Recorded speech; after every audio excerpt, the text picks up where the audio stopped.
madasha wadatashiga ee wax ka qabashada nafaqa darrada ee uu maanta daahfuray madaxweyne ku-xigeenka dowladda Puntland Axmed Cilmi Cismaan Axmed Karaash waxay ka kooban tahay daladaha ka kala socday qaar ka mid ah wasaaradaha dowladda, hay'adaha caalamiga iyo kuwa maxalliga ah, ururada bulshada rayidka, ganacsatada iyo jaamacadaha kuwaas oo dhammaantood hoostaga xafiiska madaxweyne ku-xigeenka oo si siman uga shaqeeyay yareynta nafaqa darrada.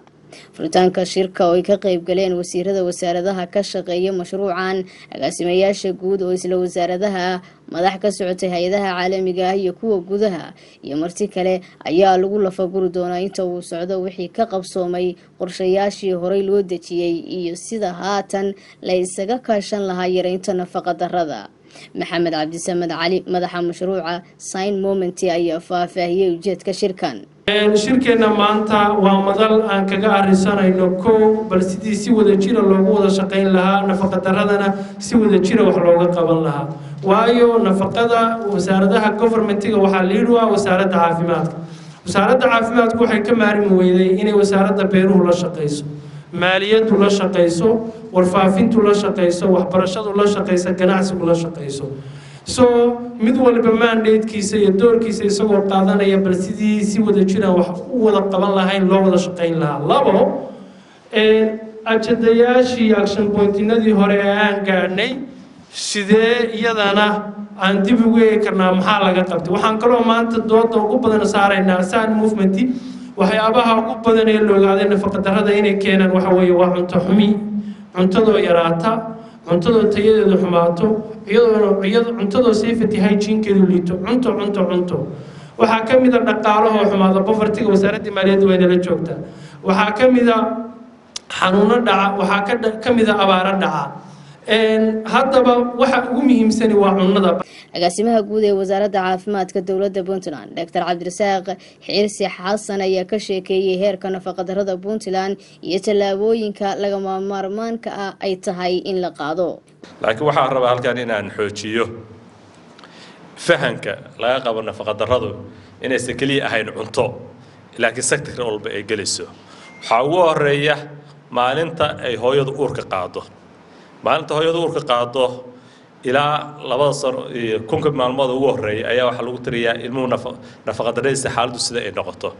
maalinta hooyadu uurka yeelato haddii uu ku dhaco waxa loo yaqaan morning sickness ama walac uu ku dhaco, nafaqa darrada halkaas kala bilaabaysa ilmaha.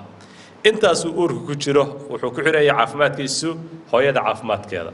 gudoomiye ku-xigeenka rugta ganacsiga Puntland iyo wasiirka wasaaradda xanaanada xoolaha Puntland Siciid Cismaan Fiisigis ayaa tilmaamay in loo baahan yahay in kor loo qaado wax soo saarka gudaha lana tayeeyo cuntooyinka dalagyada gudaha ka soo baxa si loo yareeyo heerka nafaqa darrada.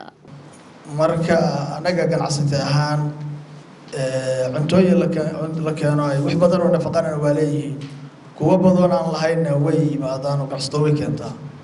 laakiin iyadoo dibadda la dalkeena waxa ka buuxa nafaqooyin badan oo fara badan.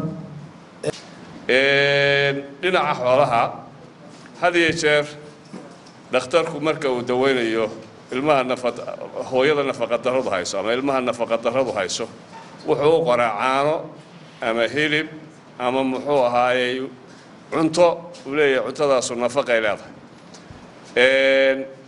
cuntadaas marka waxa weeye ayadana ma xagga beerihii bay ka imanaysaa ama waxay ka imanaysaa xoolihii ama waxay ka imanaysaa kalluunkii.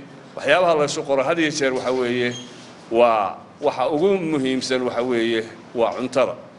ugu dambeyntiina madaxweyne ku-xigeenka dowladda Puntland Axmed Cilmi Cismaan Axmed Karaash oo shirka daafray ayaa faray dhammaan hay'adaha ku shaqada leh mashruucan in la tayeeyo wax soo saarka dalka lana hubiyo tayada cuntooyinka gudaha dalka la keenayo si looga baaqsado in dadka Puntland ay soo wajahdo xaalad nafaqa darro. waxa loo baahan yahay inaynu hay'adaha ku shaqada leh iyo wasaaradaha iyo ganacsatada iyo intii uu sheegayay Maxamed inay intaas isku wada xidhanto oo waa cross cutting maxay ahayd mashruuca oo cid walba dad badan ay isugu imanayaan. marka in ahmiyadda uu leeyahay la siiyo baan ku dardaarmayaa.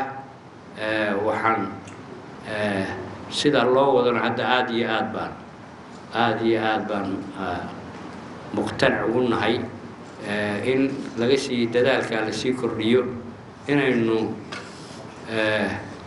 waqtiyada aynu isu qabanno ama qolo walba meesha ay ku leedahay inay runtii ka dadaasho waa la dadaalayaa in laga sii kordhiyo baan idinkula dardaarmaya aad iyo aad baad mahadsantiin ayaa la yidhi waxaan jeclahay in aan la kala tegin laga soo saaro runtii qorshe fiican oo maxay tahay laga raaco halkaa marba aynu sii kordhino waxaan rajaynayaa kulankiisa dambe ama sanadka dambe wixii gaadha inaynu meel wanaagsan haddii alla yidhi isugu iman doono marin doono Bashir Garaase warbaahinta dowladda Puntland Garowe.